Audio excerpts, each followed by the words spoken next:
কক্সবাজার শহরের জেলগেট এলাকার চাঁদা না দেয়ায় ব্যবসা প্রতিষ্ঠানে হামলা ও মারধরের অভিযোগ করেছেন ভুক্তভোগী মোহাম্মদ ফরহাদ হোসেন টিটু। তিনি বলেন, মফিজুর রহমান, আফসার, ইয়াসিন, আবির, সাকিব, আরিফ সহ কয়েকজন তার কাছ থেকে ১ লক্ষ টাকা চাঁদার দাবি করে আসছিল। সেই চাঁদার টাকা না পেয়ে ১৭ আগস্ট দিবাগত রাতে হামলা করে। এতে তিনি সহ কয়েকজন আহত হন।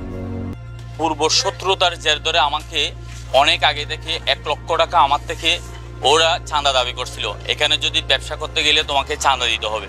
তা আমি বলছিলাম যে কিসের চাঁদা? আমরা যেহেতু ব্যবসা করছি, পরিশ্রম করতেছি, নিজের কর্ম নিজে ক্যাটেগরি করছি, আমি তো চাঁদা দিয়ে তো কখনো ব্যবসা করার জন্য আমরা বসি না। অতএব ব্যবসার তুমি যদি ১ লক্ষ টাকা যদি তুমি দিতে না পারো, তোমার সমস্যা হবে। তো আমাকে আলটিমেটাম দিছিল, কিন্তু আলটিমেটামে অপরাগতা হওয়ার কারণে ওরা আমি দিতে অপরাগতা করানো ওরা সংঘবদ্ধভাবে ওরা ২০-২৫ জন লোক এসে আমাকে আঘাতজনিতভাবে মারধর করছিল।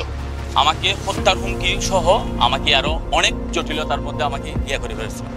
এদিকে মোহাম্মদ ফরহাদ হোসেন টিটুকে হামলা থেকে বাঁচাতে এসে হামলার শিকার হন ওই এলাকার আরেক ব্যবসায়ী শাহাবুদ্দিন। রাত ১:২০ বা ১:৩০টার মতো ওই টাইমে ইয়াসিন, আরফাত আর হইল মফিজ, এরা সংঘবদ্ধ ৩ জনের নেতৃত্বে কলাতলির থেকে প্রায় ২০-২৫ জন লোক আমাদের এখানে আসছে সংঘবদ্ধ মারার জন্য।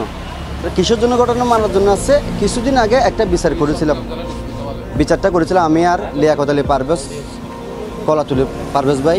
বিচারটা করে দিয়েছিলাম, একটা বৃদ্ধ মহিলা টাকা পাচ্ছে, ওই টাকা সূত্রপাত, ওই টাকাটা ভাইয়া পারভেজ ভাই এসে বিচার করে দিয়েছে অর্ধ করে ৫০,০০০ টাকা এদেরকে ১ মাসের মধ্যে দেওয়া।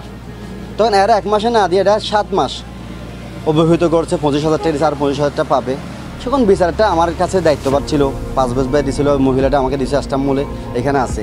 ওখানে আমার কোনো লাভ রোশন ওরকম নয়। ওনার নাম হচ্ছে মুফিস, কালো করে উনি মুফিস মনে। আমি ওনার ৩টা ভাই আছে, কিন্তু আফসার, আরফাত, আফসার, তারপরে হচ্ছে মুফিস, এই ৩ ভাইয়ের মধ্যে ১ ভাই ছিল ভাত খাচ্ছে। ওনাকে আমি এই কথাটা বলছি হাসাম ভাইয়ের ওইখানে আমার দোকান বন্ধ করে যাওয়ার সময়।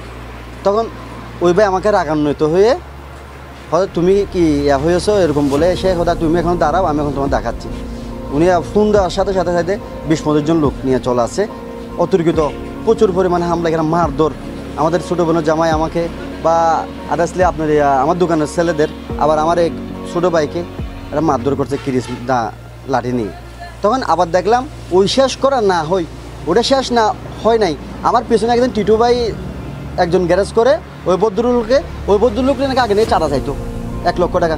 সেটা আমাকে উনি ২-১ বার আমাকে অবগত করে যে ভাই এরকম। আমি বললাম এরকম ছোটো ভাই এগুলা গিয়া না, চাঁদা নিবে না, আমরা আসি। কিন্তু দেখলাম ওই দিনকে বলছে তোরা চাঁদা চাইছিল, ওই চাঁদার কিনে দেশ নাকি ওনাকে মারা শুরু।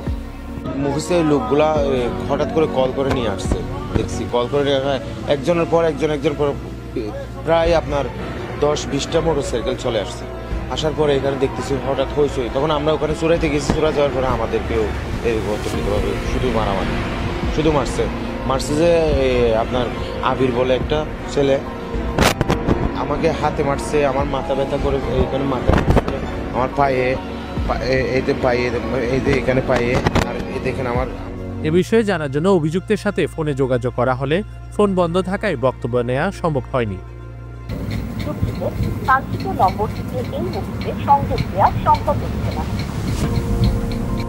এই ঘটনায় প্রশাসনের কাছে সুষ্ঠু বিচারের দাবি জানিয়েছেন ভুক্তভোগীরা।